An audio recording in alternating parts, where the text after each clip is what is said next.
doctor, ¿qué características tiene el TDAH? Ahorita los adultos que nos estén escuchando y tengan sospecha, ¿se pueden identificar con qué?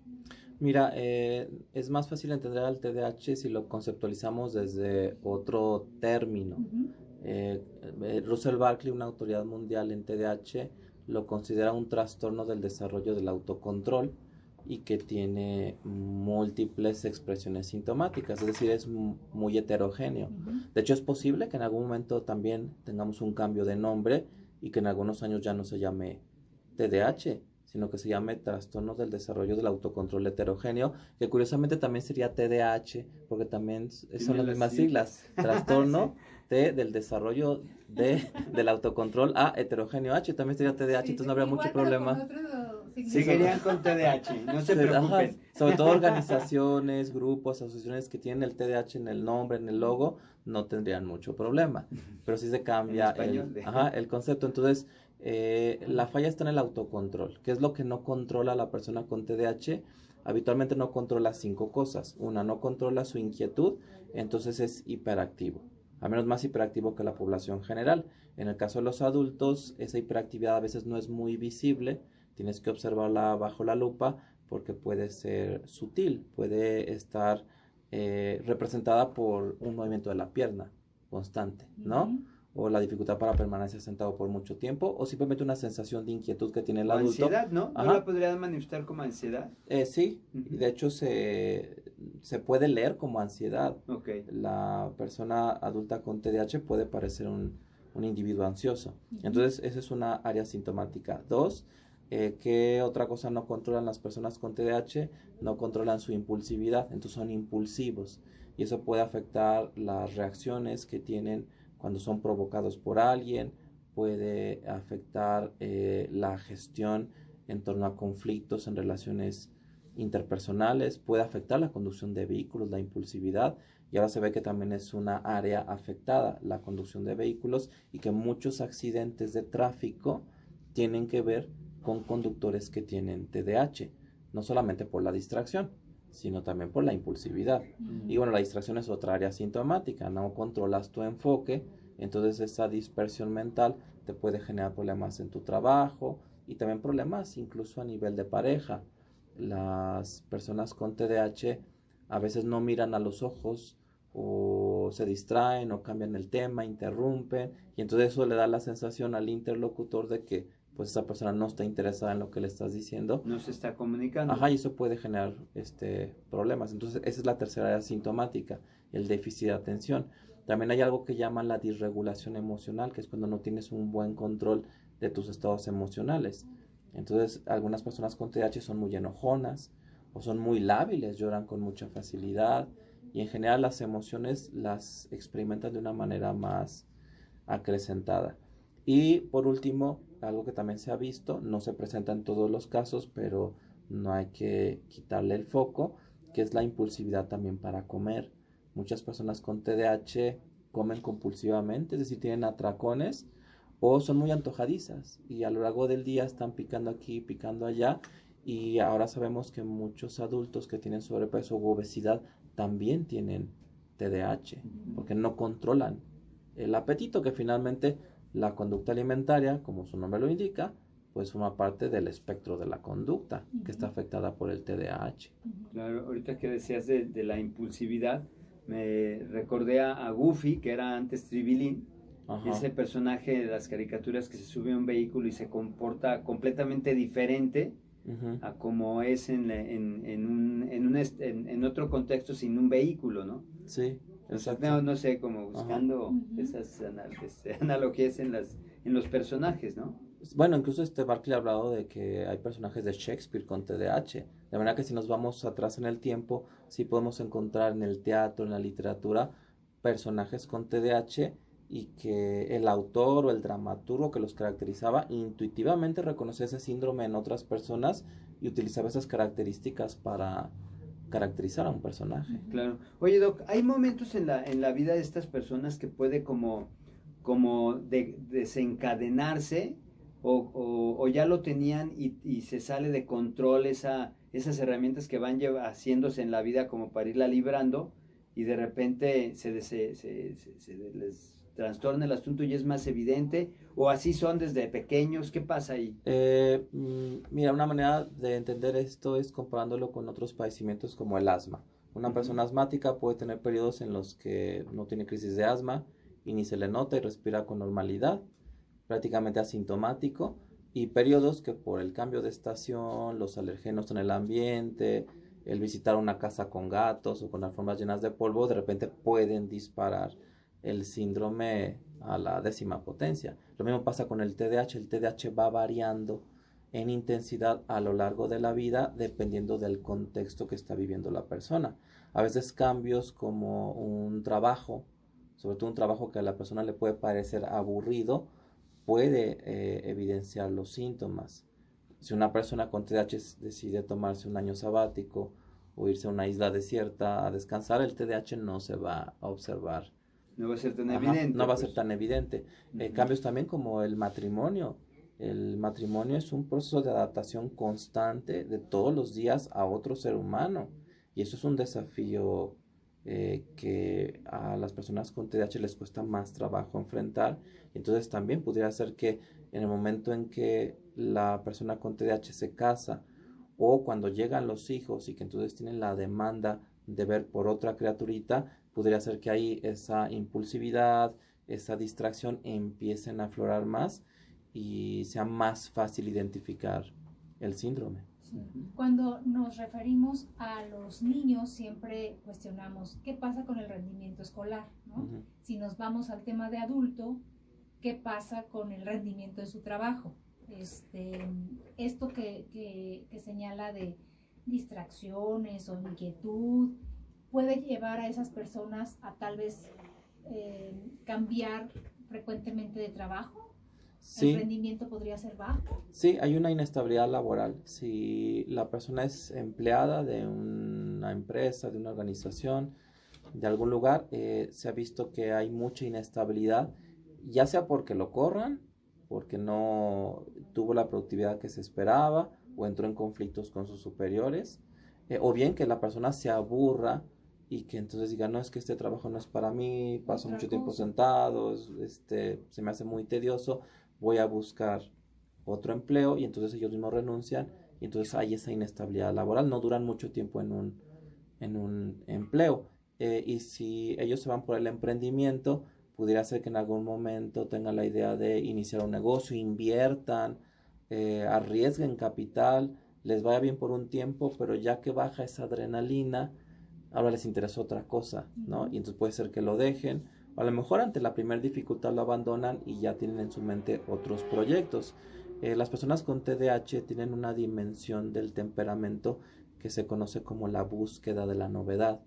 Entonces siempre están buscando cosas nuevas porque eso les da dopamina, los estimula, y eso no es compatible con un proyecto que requiere estabilidad como un proyecto laboral. Pues incluso familiar, ¿no? Sí. Si lo dices en ese sentido, pues digamos, en el hecho de establecer una rutina familiar, pues también los lleva a, pues a no rendir en ese sentido, ¿no? Sí, en muchos adultos con TDAH, esta búsqueda de la novedad es como si ellos buscaran un deporte extremo en todo, en el sentido de que van buscando la dopamina en la comida, en las relaciones, en el ámbito profesional, y en el momento que experimentan algo de aburrimiento, falta de estímulo, abandonan esa actividad o esa área, o bien ya no están funcionando al 100% porque la actividad ya no es estimulante, y al perder ese estímulo los síntomas retornan. ¿En qué momento pudieran pedir ayuda estos adultos con TDAH? Y que a lo mejor no le ponen nombre todavía de TDAH, ¿no? Pero un tema emocional que lo lleve al psiquiatra, al psicólogo. Mira, en realidad se ha visto que en general el adulto con TDAH sí pide ayuda, pero pide ayuda cuando se añaden otros trastornos, que es lo que conocemos como el fenómeno de la comorbilidad. De manera que el adulto promedio con TDAH tarde o temprano llega al psiquiatra. De hecho, un colega dice que si tú tienes TDAH, el TDAH tarde o temprano te va a alcanzar. O sea, vas a llegar a un momento de crisis donde vas a decir, algo está pasando, mi vida no puede seguir así.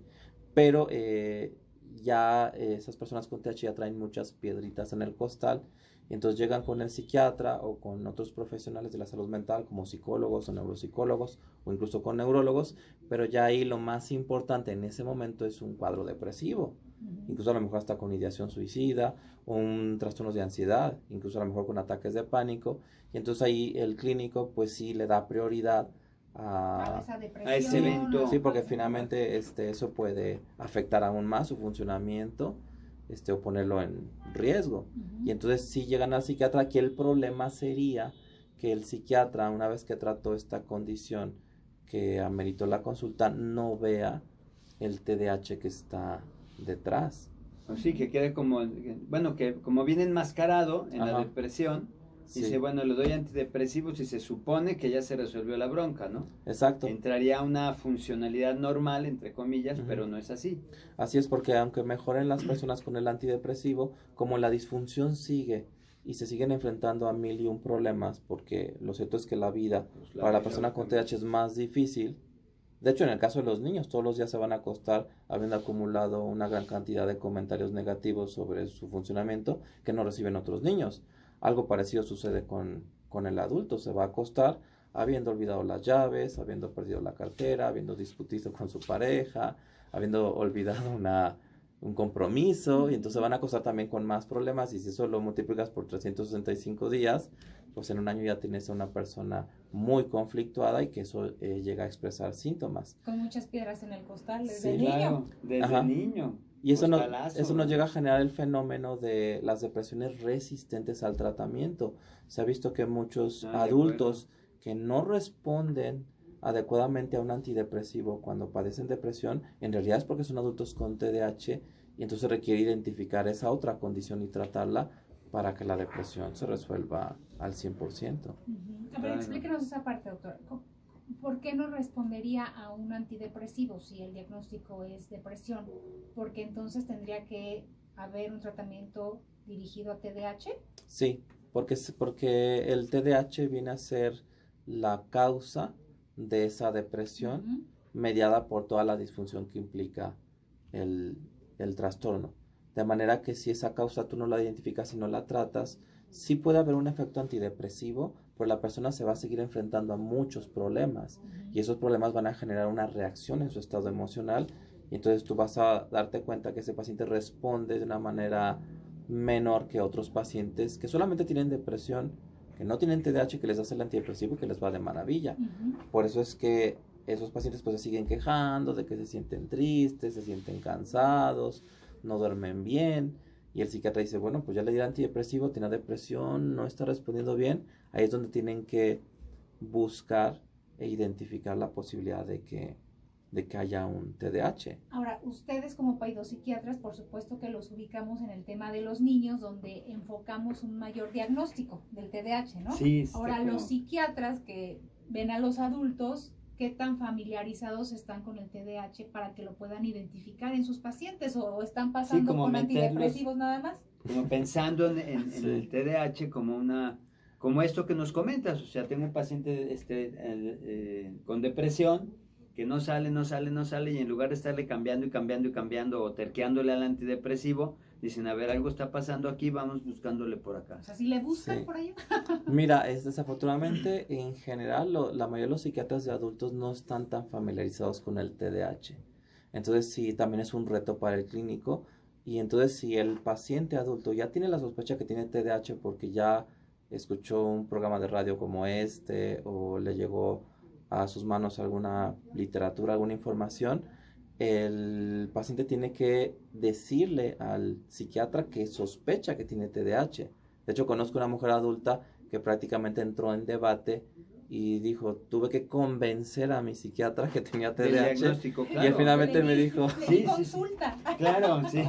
No, y es que eso tiende a suceder, o sea, tú estás muy metido en una temática y piensas, en realidad, pues, como decía, a ver, mis pacientes están en esta temática. Y son adultos y son estos padecimientos. Claro. Y los niños tienen otros padecimientos, ¿no? Sí, entonces, bueno, y le fue bien a esa persona porque sí convenció al psiquiatra. El psiquiatra dijo, está bien, vamos a iniciar un tratamiento, y le fue muy bien, ¿no? Pero ahí es un ejemplo de que la paciente tuvo que convencer al psiquiatra de que padecía TDAH.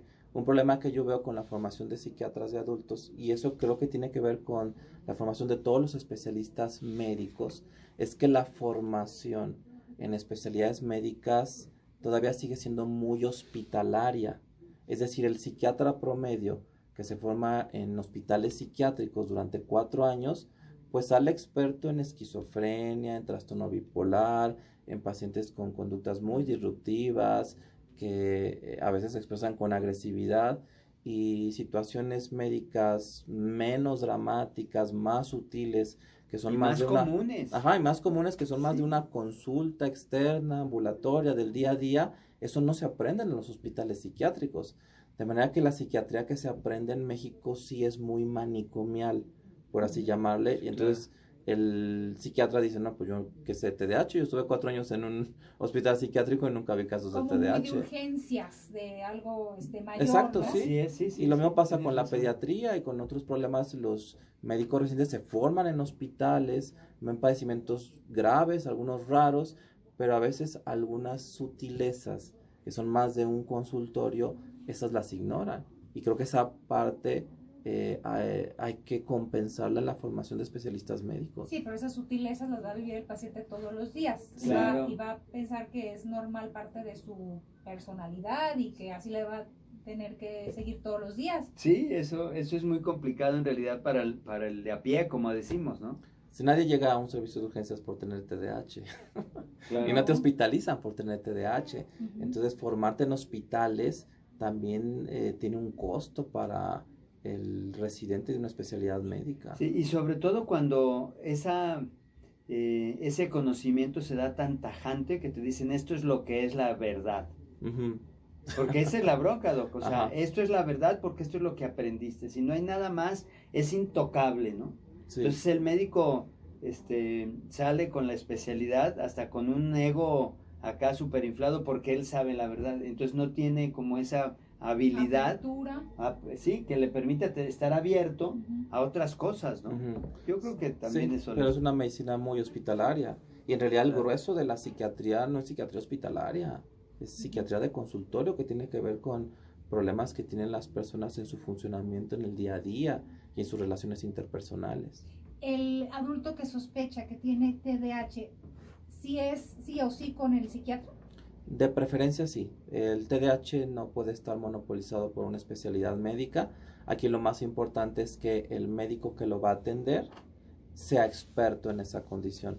Russell Barkley recomienda que si tú vas a atenderte con un doctor, sea neurólogo, sea psiquiatra o incluso un médico familiar experto en TDAH, Ujú. cuando tú llames para pedir la cita, pues tú preguntes si ese doctor que te va a atender es experto en TDAH. Ujú. Si te dicen que no, pues cancelas la cita. ¿Buscar más? Si te dicen, Pues, si te sí. dicen que sí, pues vas. Si se enoja el doctor, también cancelas la cita, porque por aquí quieres un doctor enojón, ¿no? Claro, sí, es que generalmente eso que dices es muy, muy, muy claro, ¿no? O sea, hay pacientes que ya saben lo que tienen o que sospechan lo que tienen y llegan ante un médico que no los escucha Ujú. y que dice, no, tú no tienes eso, tienes aquello. ¿Y por qué? Pues porque yo soy el doctor, ¿no? Así todavía tenemos esa Esa, medicina como muy autoritaria, donde no se da ese diálogo, claro. que ya no es deseable que sea así. Sí, no, pues no, no. Sí, entonces digamos es conveniente que cuando hablas a pelista, oiga, y el doctor que me va a atender, si ve casos de TDAH, los ve, ¿cuántos ve por semana? ¿Es experto en TDAH? No, pues la verdad no, usted va a ser el primer caso que vaya a ver de TDAH. Ah, entonces mejor la dejamos Gracias. pendiente. Pero igual no va a ser un camino fácil para encontrar por este panorama Ajá. que tenemos de que encuentre un especialista. O sea, no es como que todos los de de las recomendaciones van a ser expertos en TDAH, pero sí hay. Claro, de todos modos el paciente con TDAH, si ya tiene alrededor de 40 años con problemas, ya tiene un camino ya bastante terregoso y pantanoso recorrido, como para que se sienta abrumado por la dificultad de encontrar un buen especialista. O sea, tarde o temprano lo puede encontrar porque sí los hay. ¿Y qué sigue después de un diagnóstico? ¿Cómo puede cambiar la vida ya de un adulto con TDAH? Lo platicamos después de la pausa. Vamos al corte